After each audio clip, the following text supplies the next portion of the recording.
going to be checking out the Secretary of War, Peter Hegseth. He's going to be addressing a lot of top level military generals about mainly just overall standards.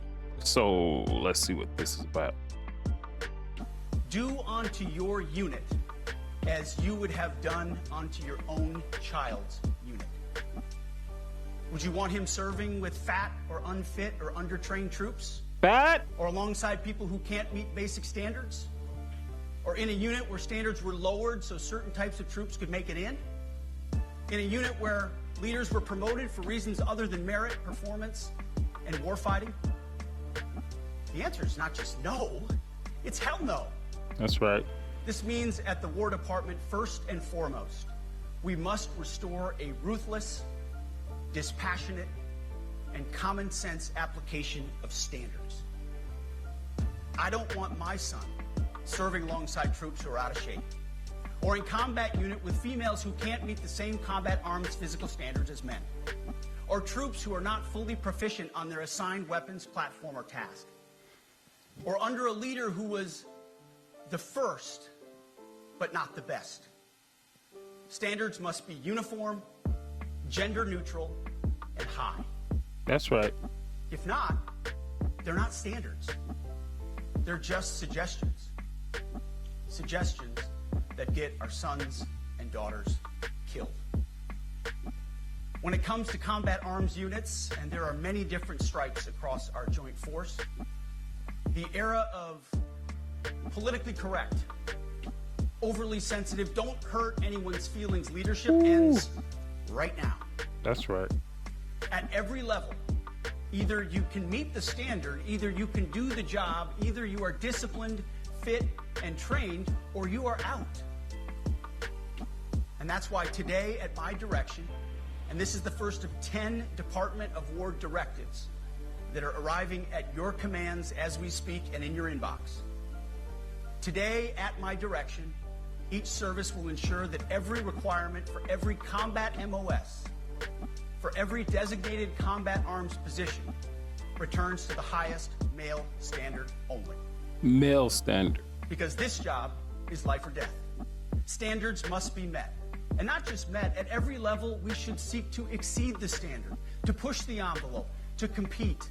It's common sense. And core to who we are and what we do, it should be in our DNA. Today at my direction, we are also adding a combat field test for combat arms units that must be executable in any environment at any time and with combat equipment. These tests, they'll look familiar. They'll resemble the Army Expert Physical Fitness Assessment or the Marine Corps Combat Fitness Test. I'm also directing that warfighters in combat jobs execute their service fitness test at a gender-neutral, age-normed male standard scored above 70%. It all starts with physical fitness and appearance. If the Secretary of War can do regular, hard PT, so can every member of our joint force. That's right. Frankly, it's tiring to look out at combat formations, or really any formation, and see fat troops. Likewise, it's completely unacceptable to see fat generals and admirals in the halls of the Pentagon and leading commands around the country and the world. It's a bad look. It is bad, and it's not who we are. So whether you're an airborne ranger or a chairborne ranger, a brand new private or a 4-star general, you need to meet the height and weight standards and pass your PT test. And as the chairman said, yes, there is no PT test. But today, at my direction, every member of the joint force at every rank is required to take a PT test twice a year. So I want to stop him right there and just address a lot of things that he said. From myself, from serving in the Marine Corps for 4 years, honorable discharge. I never wanted to serve any more than 4 years. That's why I only did 4 years. If you just look at it on the surface or globally, first of all, you're volunteering. There's no draft. You do have to, once you turn 18, sign up for selective service, but there hasn't been a draft in I don't know how long, so you don't have to go to the military. Joining the military is kind of like getting a job in this way and this way only, is you have to adhere to their standards. You have to adhere to their standards. If you don't, as far as the military goes, don't join. You know, what do you think the fucking military is? You think it's college? No, it's not college. When you get a job, you're hired, you have to go by their standards. It's along those lines, it's the same thing. But of course, beyond that, the military is totally different. At your job, in the private sector, you're out here most of the time, even though the way things are going today, but most of the time your life is not at risk at your job. But in the military, once you join, you have given a consent to give your life. And in a lot of instances, your life really doesn't depend on you. It depends on the person next to you.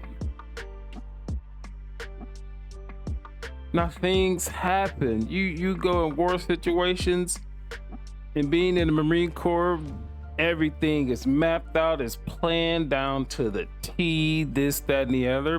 But we are humans against other humans. You can plan out whatever you need to plan out, but what you know what your focus needs to be on? Your focus needs to be on what's in front of you, not how you feel. Not how you feel. Not, I feel like a man and you're a woman. That's your focus doesn't need to be there. Your focus doesn't need to be, I'm tired. Well, you're gonna be tired. You know what the opposite of tired is? Not tired. So you're gonna be one of the two 50% of the time.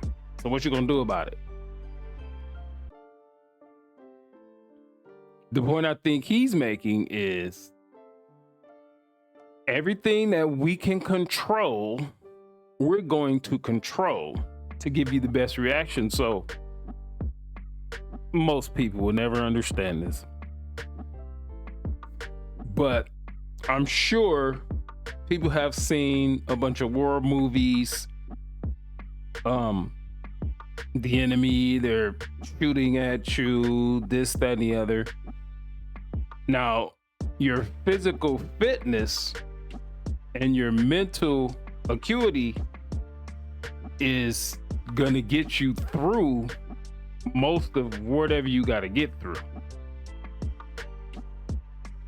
That's why the focus is so much on those type of things, because I mean, you know it yourself. A lot of us are procrastinators, this, that, and the other. And why do we procrastinate? Because we are tired. We're tired. And in our everyday life, most of us, we're tired. We still got to get shit done. But if you're tired, that can be your focus when you got bullets coming at you, because your life is not the only one at stake. You could be responsible for someone else. We're not going to worry about that. You're going to be in tip-top shape. You're going to be proficient at your weapons use. Your military knowledge is going to be at the top. And you're going to have camaraderie. You're going to have camaraderie, which means you care about something else besides yourself. Your teammates, your battle buddies, as the Army calls it, your fellow Marines, as we called it. You're gonna be focused on those type of things. We all gotta make it out of here. We all want to go home. You're not gonna be worried about how you feel. Nobody's gonna feel good. as well as meet height and weight requirements twice a year. Every year of service.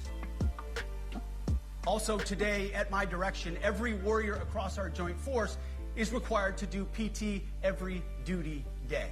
Every day. Most units do that already, but we're codifying it. And we're not talking like hot yoga and stretching. Real hard PT, either as a unit or as an individual. At every level, from the Joint Chiefs to everyone in this room to the youngest private, leaders set the standard. And so many of you do this already. Active, Guard, and Reserve. This also means grooming standards. No more beards, long hair, superficial individual expression. We're going to cut our hair, shave our beards, and adhere to standards. It's like the broken windows theory of policing. It's like when you let the small stuff go, the big stuff eventually goes. So you have to address the small stuff. Now this thing right here is kind of it's a tiered thing, right? So with the grooming standards, I kind of see that. It's when you're in that type of thing, we're all one unit, we're all on the same team, we all have the same goal, we all, look alike. That means we can identify each other, and it maintains a set of controls from the top, because if it's life or death, there has to be some type of control, right? Which means if someone that is in authority over you, if they say move now, you can't question them. They have more experience above anything, so you can't question them, and that's kind of where all that comes in. Move now. Well, I think we should know you dead. Move now. Move now. The other thing is, I automatically question someone that don't have facial hair. It mean I don't like them. It doesn't mean I don't trust them. It doesn't mean any of that. But I think facial hair, a beard in particular, for a man, it just says something about a man. It just gives a man just some extra. In my opinion, I think beards should be allowed. And of course, along with the beard, just like in the Marine Corps, I don't know if it's this way for other branches. In the Marine Corps, when I was in there in the 90s, you could have a mustache. It had to be trimmed. There were grooming standards, blah, blah, blah. I think in the military, you should be allowed to have a beard, especially if you're in a forward-facing combat situation. You should be able to have a beard.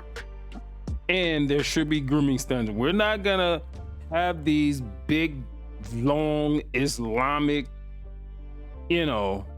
Muslim and all these ridiculous stinking beards that shed all over the fucking place, that can get caught up in something or catch on fire if you have a machine gun, that you have to change barrels and you have to fire this thing incessantly. No, I think, in my opinion, you should be able to have beards, especially if you're, say, like in the Marine Corps, it was the infantrymen, it was 0311. That was their MOS, military occupational service. That was there. You should be able to have a beard. If you fall within those grooming standards, throwing down, keep it neat, blah, blah, blah, this, that, and the other. Now, as far as hair go, you shouldn't be able to have froze and braids and, all these type of things. Now, when you're in special forces, that's a whole nother can of worms, because your mission is totally different. And I'm not going to even speak on the special forces, because I don't know that much about that. But I do know that their mission is totally different. So their standards are different, which they should be. This is on duty, in the field, and in the rear. If you want a beard, you can join Special Forces. There you go. If not, then shave. We don't have a military full of Nordic pagans. But unfortunately, we I don't know why you need to say that. Refuse to call BS and enforce standards, or leaders who felt like they were not allowed to That's important. Standards. Both are unacceptable. And that's why today, at my direction, the era of unprofessional appearance is over. No more beardos. The era of rampant and ridiculous shaving profiles is done. Don't be insulting people with beards now. P. Hegseth, I like you what you doing to this point, but don't be insulting folks with beards because you a naked face. Like everything you're doing, but come on now. Simply put, if you do not meet the male-level physical standards for combat positions, cannot pass a PT test, or don't want to shave and look professional, it's time for a new position or a new profession. I sincerely appreciate the proactive efforts the secretaries have already taken in some of those areas, service secretaries. And these directives are intended to simply accelerate those efforts. On the topic of standards, allow me a few words to talk about toxic leaders. Upholding and demanding high standards is not toxic. Enforcing high standards, not toxic leadership. Leading warfighters toward the goals of high, gender-neutral, and uncompromising standards in order to forge a cohesive, formidable, and lethal Department of War is not toxic. So, and a little bit of context too, is this is the Secretary of War that was appointed by Donald Trump.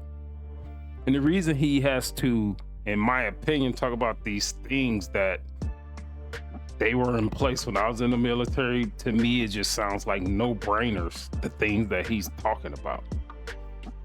And the reason he feels that he thinks he needs to address these things is because prior years, of course, under Joe Biden, because again, the president is the commander-in-chief of the military. He sets the standard. Knowing what we know about Joe Biden at this point, what kind of fucking standard did he set? And then you had Donald Trump. Prior to that, you had Barack Obama. Knowing about that LGBT, we'll leave that alone. What type of standard did Barack Obama set for the military? In between that, only 4 years, you had Donald Trump. So the reason that Pete Hegseth, is saying these things that he's addressing right now, which to me is just like a no-brainer. Like, you have to have respect for authority, whether it's good or bad, in your opinion.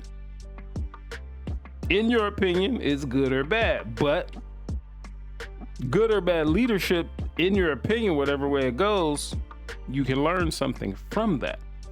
You can either follow the good leader in your opinion, or you can choose not to follow the bad leader in your opinion. But these things that he's addressing, to me, it's like a no-brainer. It's just a shame that he has to address these things. To actually say a strong leader is not toxic, it's like, duh. But he has done his due diligence since he's been in this position. He has talked to people. He got the generals in the room that he's speaking to. And he's talked to troops, normal troops, all the way from your private up to the top generals. And he gathered all the information. And so he felt he needed to address this. To me, is like, our military, like, just from what I know, and he's confirming what I already knew, they have gone way left. They have gone way left. During Obama and Biden, if you were you had some type of gender dysphoria or something like that, you could join the military and get this gender affirming care bullshit, which means they'll give you surgeries to change you and give you all type of drugs to change you if you join them. What type of fucking dumb shit is that? It went that far. And it's gonna take some time to get our military back to where it needs to be. But if you like this video, comment on this video, share this video. This is Mr. Info 5000.